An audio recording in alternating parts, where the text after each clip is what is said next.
Hi everyone, it's Don, and well, today is the official first day of everything being closed again here in Ontario. Now, I don't mean everything, but pretty much everything. The only thing you're allowed to go do is shop. And even then, you have to do it at 50% capacity. But out of all that, I'm not going to argue the merits of that.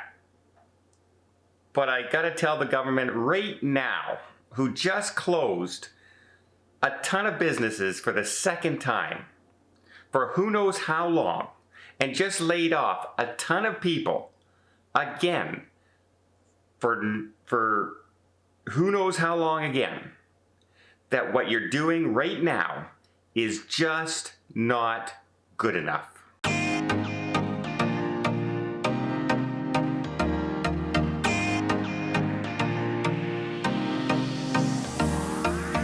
So yesterday in Ontario, our premier said, friends, if you're in Ontario, you get the idea when I say friends. People have started to hate that saying now because every time he says friends, it's because he's about to hit you in the face with something.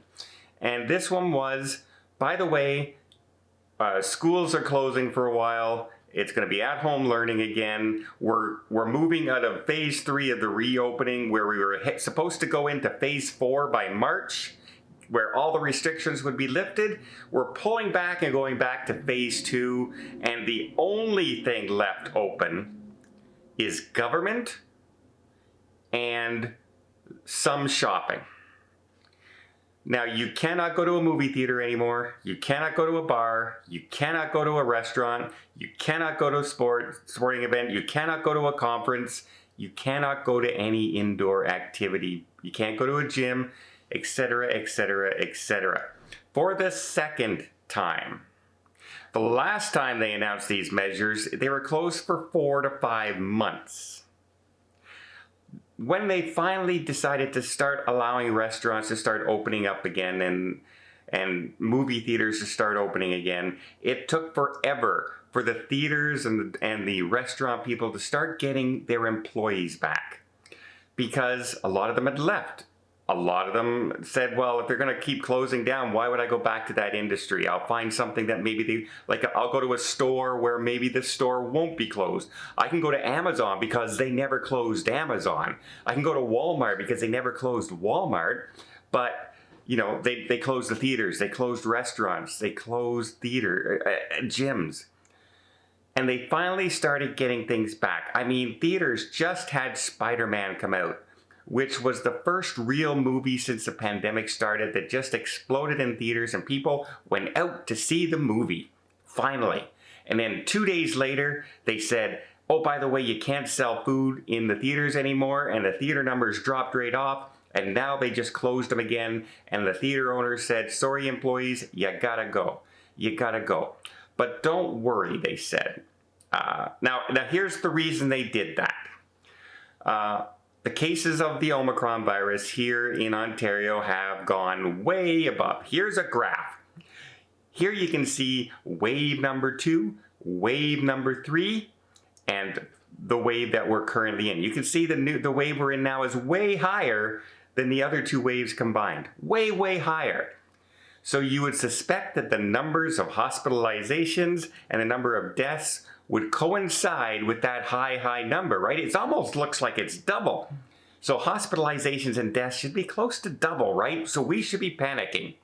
Well, here's the same graph over the same time period of the deaths from the virus. You can see it's barely changed. It's barely moved. And that's a combination of a couple things. 90% of Ontarians are vaccinated, and this virus is way, way less dangerous than the Delta variant. So deaths have not coincided. Hospitalizations have not coincided. But they're closing hospital surgeries in Ontario. If you have elective surgery or what they consider non-life-threatening procedures, you can't get them done now. They're just going to close them just in case. Not because the hospitals are being overrun, but just in case they become overrun. Again, in case. Just in case. Although the numbers haven't, here in Ottawa, here we go again. Cases are higher than they've ever been. We've just had 8 record-breaking days in Ottawa, the most virus test positive we've had in the city since the pandemic started. And we still have not reached what the most hospitalizations and the most ICU here in Ottawa have ever been. We still only have, what is it, 21, 24 people in hospital, 4 people in ICU. We have 6 hospitals, over 1.5 million people who visit those hospitals. And that's our healthcare that's in danger of being overrun. Meanwhile, you see Europe and Africa and other countries that have had the Omicron before we did starting to say it's on the downturn now, and deaths and hospitalizations really didn't impact very much. We're still closing businesses and we're still shutting down jobs for the second time. But don't worry, businesses. You know, if you're a restaurant owner or a movie theater owner or a bar owner, don't worry. Ontario's got your back. Ontario's got your back, everybody. That's right. That's right. They're gonna offer you, if you're closed, they're gonna offer you a rebate and your money back on the property tax you have to pay.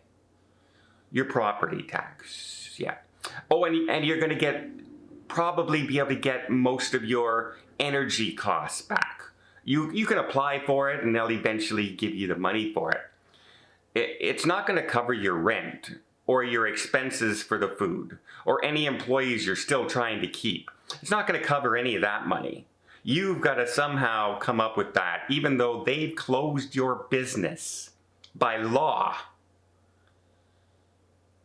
It's just not good enough. It's just not good enough. You cannot close a person's business because of a government decision and not reimburse them.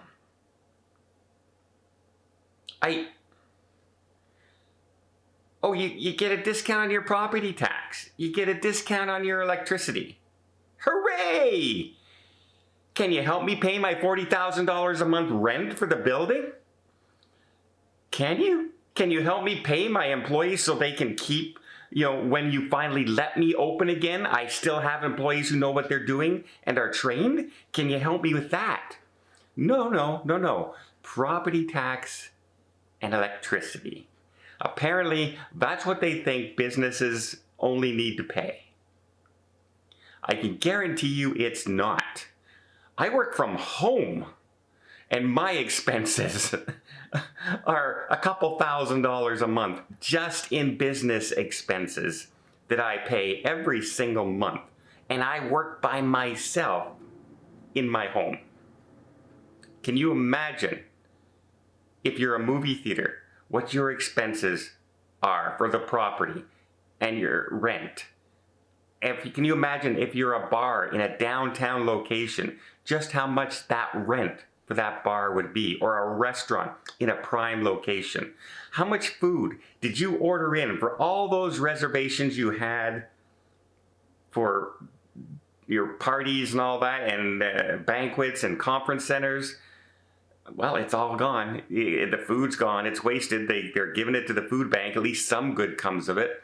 But does Ontario or anybody give these businesses some money to compensate for them? They say, nope. But we gotta do it, just in case. Well, what are you gonna do just in case half the businesses you just closed don't survive again? What are you gonna do about that? Just in case.